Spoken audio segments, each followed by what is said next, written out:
entonces lo que estaba explicando. Lo último que le estaba diciendo cuando tuvimos el recreo era entonces lo de este carisma de los poderes, que Pablo no explica muy bien, también se extrae de otros textos donde menciona la palabra poderes, y cómo hay que relacionarlo entonces con esta fuerza de Dios que lleva a cabo la salvación, y que aquí él curiosamente lo pone como un carisma que también se da en el cuerpo de la iglesia. En este cuerpo también hay quienes tienen este carisma. Habría que pensar en este caso entonces de todos los que ejercen la función pastoral.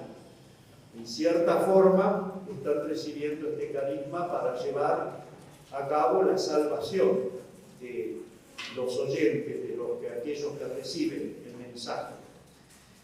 Él pone en el lugar siguiente el carisma de profecía.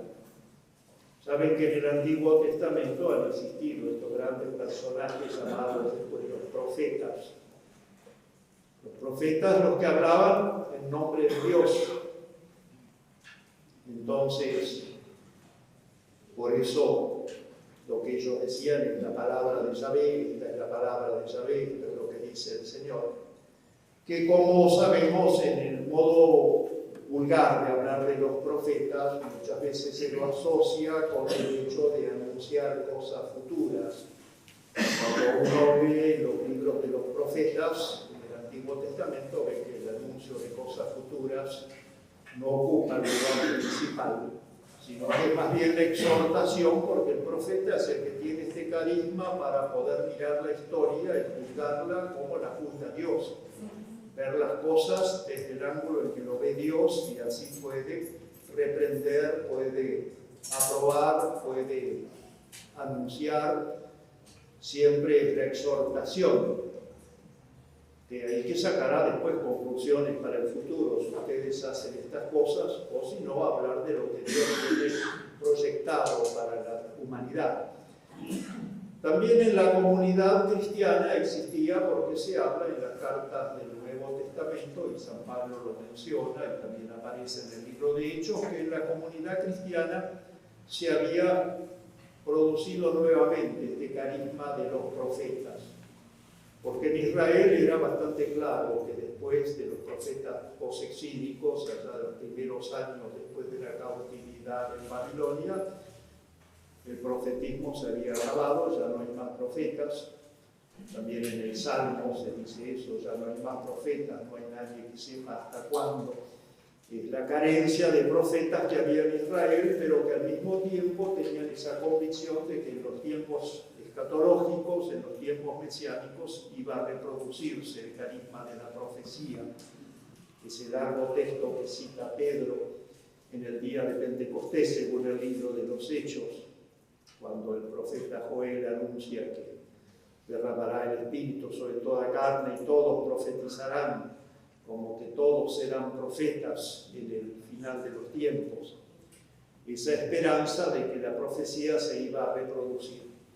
En el Nuevo Testamento aparecen, y curiosamente hay profetas varones y hay profetas mujeres, porque se habla de la mujer que profetiza, y se habla de los profetas también que ejercen su ministerio, pero en ningún momento se dice que estos profetas estén anunciando cosas futuras. El carisma de profecía en la iglesia, como aparece en los textos de Pablo, creo que tiene algún texto aquí mencionado, sí.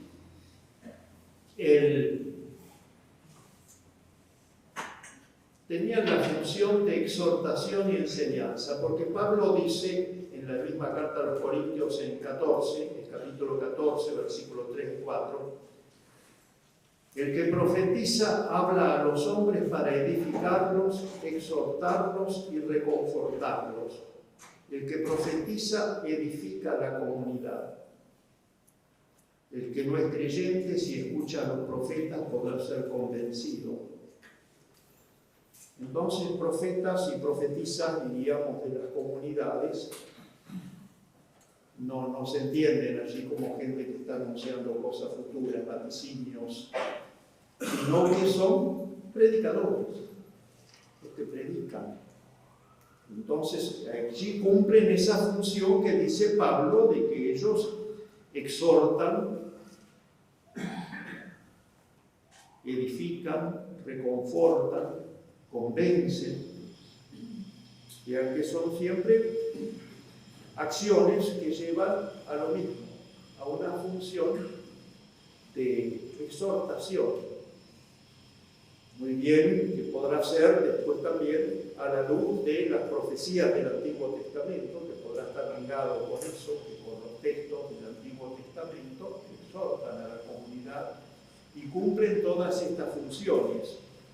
La de edificar, que es interesante, que después con el tiempo, por así la palabra edificar se ha valorizado un poco en ciertos textos así espirituales que hablan de palabras que son edificantes o cosas así, pero edificar tiene detrás el sentido de que la iglesia es representada con la figura de un templo que se edifica, o un edificio, las piedras con las que se edifica la iglesia, siempre la metáfora de la edificación, y entonces el que contribuye a edificar la iglesia.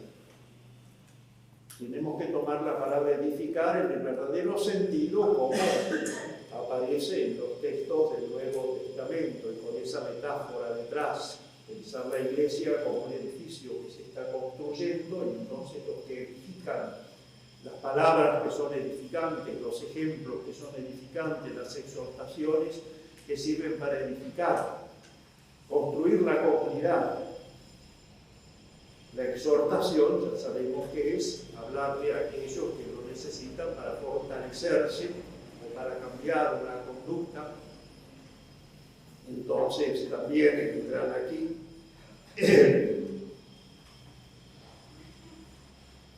la misión de Pablo, que dice que ha sido mandado para edificar y no para destruir.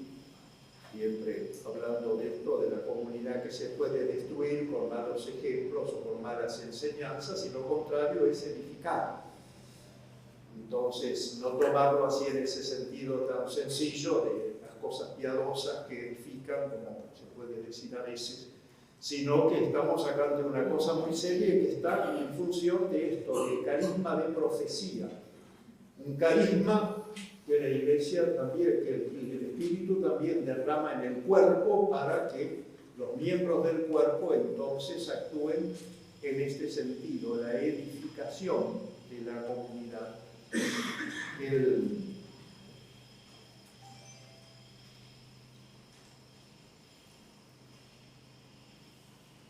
La construcción de la iglesia entonces es una tarea que no se agota con lo que hizo el fundador, sino que debe ser continuada por otros, porque Pablo dice en la primera carta a los Corintios también, pero en el capítulo 3, ustedes son el edificio de Dios.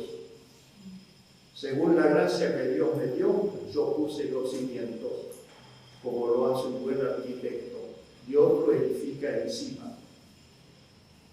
Entonces todos son edificados, entonces uno pone los cimientos, otro va poniendo las piedras encima, siempre se va construyendo la comunidad, pero siempre está detrás esta metáfora entonces diferente, que no es la del cuerpo, sino la del edificio, donde sirve la figura de las piedras, etc.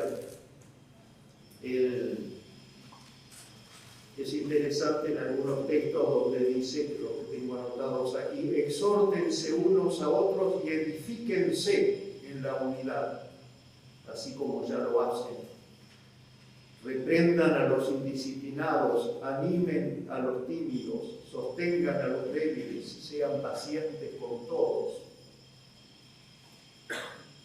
Y también allí en el texto que hablábamos antes con respecto a lo de las lenguas, aquello de que la predicación tiene que ser inteligible para que todos puedan edificarse. Teníamos finalmente lo del carisma de lenguas, que ya de eso he hablado bastante, y finalmente ciertas funciones que pone Pablo, que es la de los apóstoles, la de los maestros, que aparecen aquí, que no las llama carismas. Porque los apóstoles, como dice el nombre, son los enviados. La palabra apóstol significa enviados. Es muy común entre nosotros hablar de los 12 apóstoles, pero eso es una cosa de Lucas, que ha puesto que los 12 son apóstoles. Pablo distingue entre los 12 y los apóstoles, que serían dos instituciones muy diferentes. Jesucristo reunió a los 12, y así son llamados en los evangelios, menos en Lucas.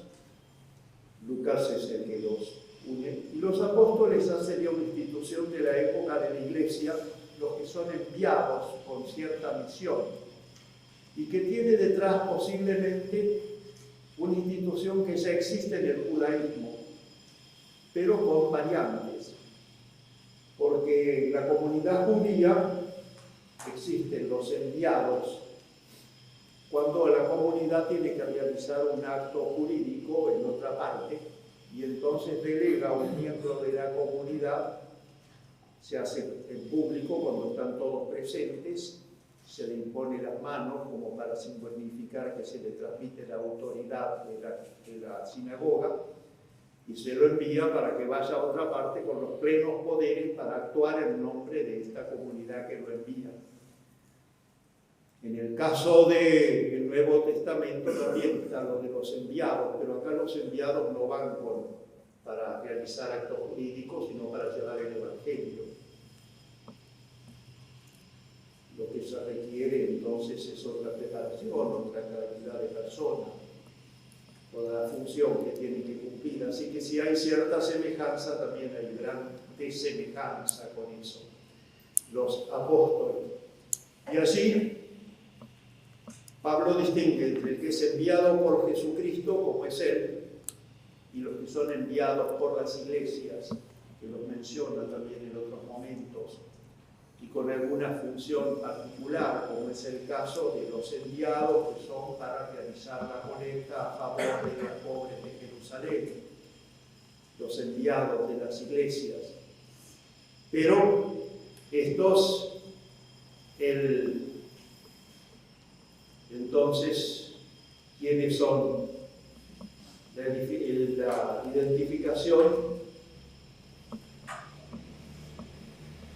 de estos enviados.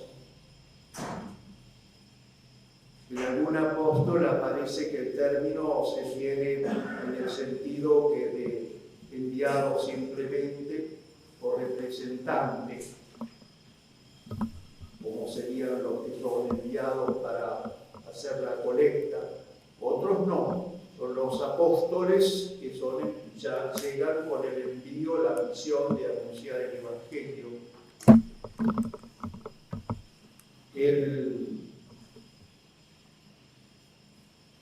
Junto con estos aparecen los que son llamados maestros.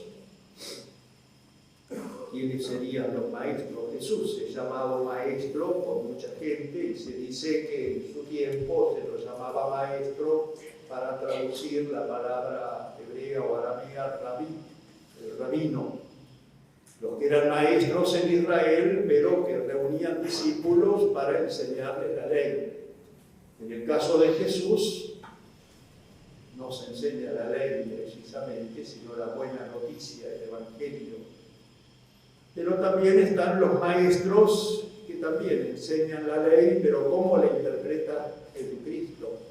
Jesucristo que toda la ley la resumió en el mandamiento del amor, el amar a Dios sobre todas las cosas y amar al prójimo como a sí mismo, como resumen de toda la ley.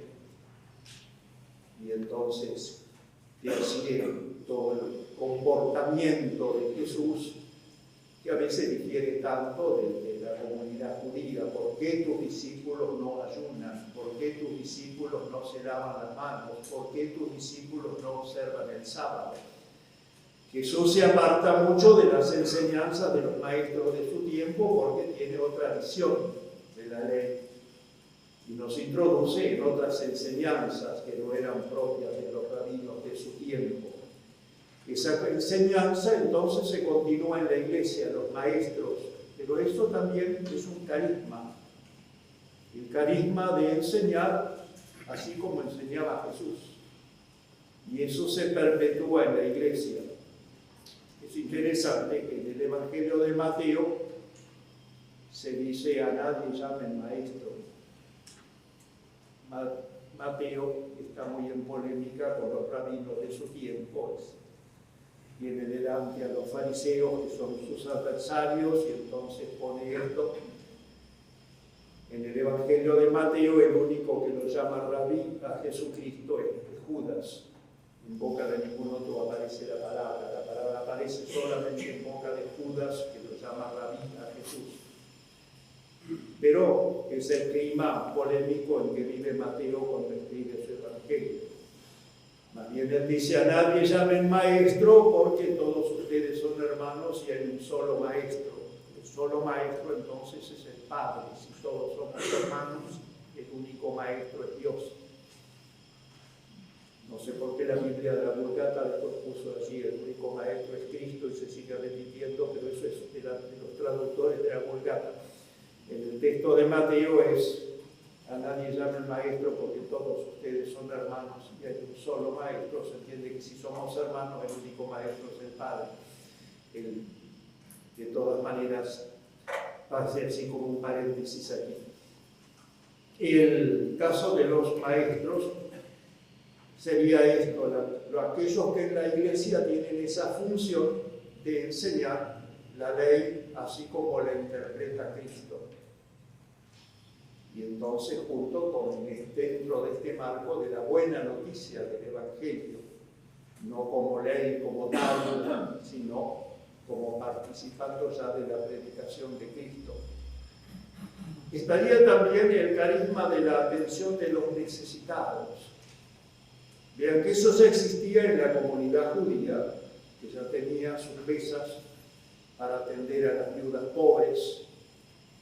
En la comunidad judía también existían distintas clases de atención de los necesitados, la comida diaria, pero también estaba la bolsa que se daba cada semana con alimentos. Y esto se continuó después en la comunidad cristiana. Pero aquí lo novedoso de Pablo es que esta atención de los pobres también la pone como un carisma otorgado por el Espíritu. Los que trabajan en la atención de los pobres, de los necesitados, y que es algo exigido en la predicación cristiana, como todos saben. Es necesidad, y por eso la importancia que tiene. En la comunidad, entonces, a algunos miembros se les otorga este carisma de atender a los pobres. Él habla también, en cierto caso, de los que distribuyen, los que ejercen la misericordia, pone en otros contextos, pero siempre estarían dentro de la misma idea.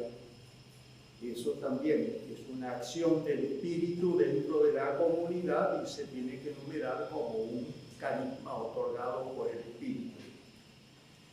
Después también en algunos de estos momentos habla del carisma del gobierno. En la lista de los carismas otorgados por el Espíritu coloca el de gobierno, que justamente lo pone otra vez al lado del don de lenguas. Algunos piensan que lo hace con cierta malicia Pablo para mostrar que aspirar al don de gobierno es tan importante como aspirar al don de lenguas. Para los que aspiramos a ser obispos, nos quedamos sin nada. ¿Qué sería esto? Es interesante que la palabra gobierno que se pone aquí es la misma palabra que significa la acción del timonel, del que lleva el timón en el barco. Entonces exige una interpretación especial. ¿Qué clase de gobierno? ¿Gobernar qué? Porque entonces lo del timonel en el barco, como lo ponen algunos autores de la antigüedad, siempre están refiriéndolo a la acción meritoria del timonel que en medio de la tempestad sabe llevar la barca para que llegue al puerto. No sería la del timonel de todos los días en todos los barcos, sino que se utiliza más bien, se le da importancia con este sentido. El pseudo Aristóteles, miren quién lo dice. Así como el timonel en la nave, como el conductor en el carro, como el director en el coro, como el legislador en la ciudad, como el jefe en el ejército, así es Dios en el mundo. Una acción así, que conduce, que conducir. Entonces, poner el acento en la conducción y además por el hecho de ser el timonel, el contexto del mar embravecido, la dificultad. Y por los usos que hay en la antigüedad y en los padres incluso, entonces se referiría a estas personas en la iglesia, no que son gobernantes en la iglesia, sino que en ciertos casos que están padeciendo la comunidad, saben intervenir para conducir a la comunidad hacia un buen término. Un carisma entonces circunstancial. Personas que tienen lucidez, que tienen claridad en la mente, que tienen autoridad para hacerlo, y entonces conducen a la comunidad en un momento que hay desconcierto, que hay desorden, que hay un gran peligro. Cómo llevar la comunidad a que termine bien, a que llegue a un buen puerto. Estos serían el carisma de gobierno del cual hablaría Pablo aquí. Y por eso está al final, que no está al principio junto con los apóstoles, sino que lo pone allí. Y también, como les decía, al lado del don de lenguas. Entonces no es algo que haya que estar apeteciendo, sino que cuando se da la circunstancia, cuando es el momento, y que sabe también hasta dónde y desaparecer después, no seguir allí teniendo la manija de todo, porque en ese momento intervino bien. Aquí tendríamos ese carisma de gobierno. Y finalmente pone la diaconía, el ser diáconos, el prestar servicio. Que esto es interesante. En los primeros tiempos de la comunidad, como aparece en las cartas de Pablo, en todas las cartas de Pablo, en ese tiempo no había ni presbíteros, ni diáconos, ni obispos, mucho menos cardenales, sino que todos se califican de diáconos. Incluso Pablo le pone el título de diácono a Jesucristo, el servidor. Todos son servidores. Y así como hay servidores, también en femenino. Se habla de Febe, que era diácono de la iglesia de Cencreas, una iglesia de Corinto. La palabra diácono en griego es igual para el masculino y femenino, diáconos. De manera que Febe también era diácono.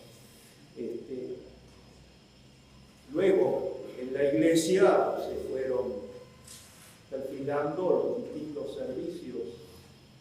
Y entonces se habló así de diáconos, diferentes de los presbíteros y después también de los obispos, que al principio no se ve bien cuál es la función que tiene que cumplir cada uno.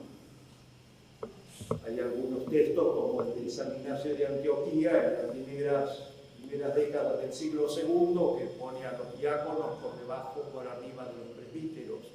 ¿Sí?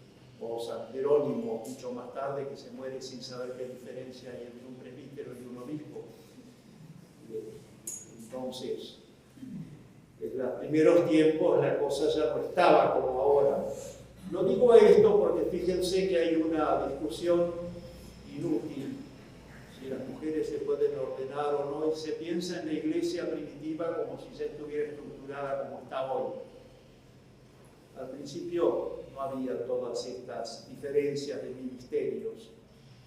Y cuando se habla de servidores también, porque se habla allí en el capítulo 16 de Romanos,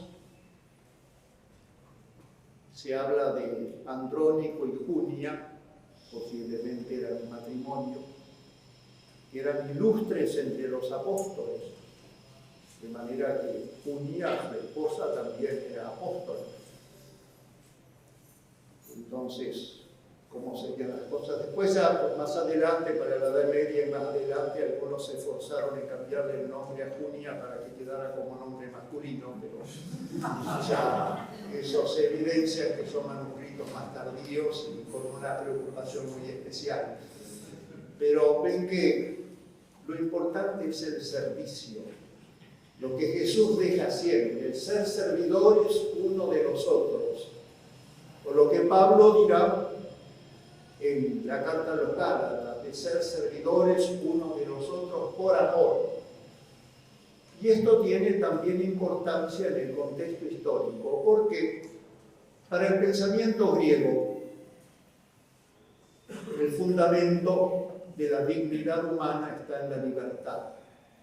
El que no tiene libertad carece de dignidad humana, por eso se desprecia a los esclavos, se desprecia a los que están presos, se desprecia a los que están condenados a muerte. No tienen dignidad humana y por eso tampoco, como diríamos hoy, tampoco tienen derechos humanos. Porque el ser servidor, entonces, es algo denigrante.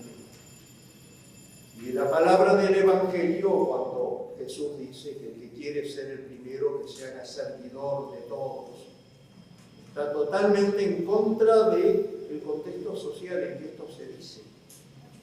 Por eso las persecuciones en los primeros tiempos, porque los cristianos enseñaban cosas aborrecibles, tratar de la misma manera a los que eran esclavos, o admitirlos dentro de la comunidad.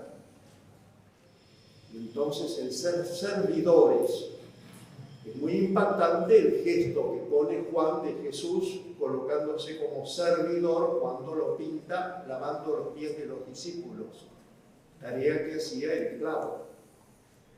Entonces, a nosotros nos enternece, pero pongámonos en el pensamiento de aquel tiempo y eso es escandaloso, totalmente escandaloso.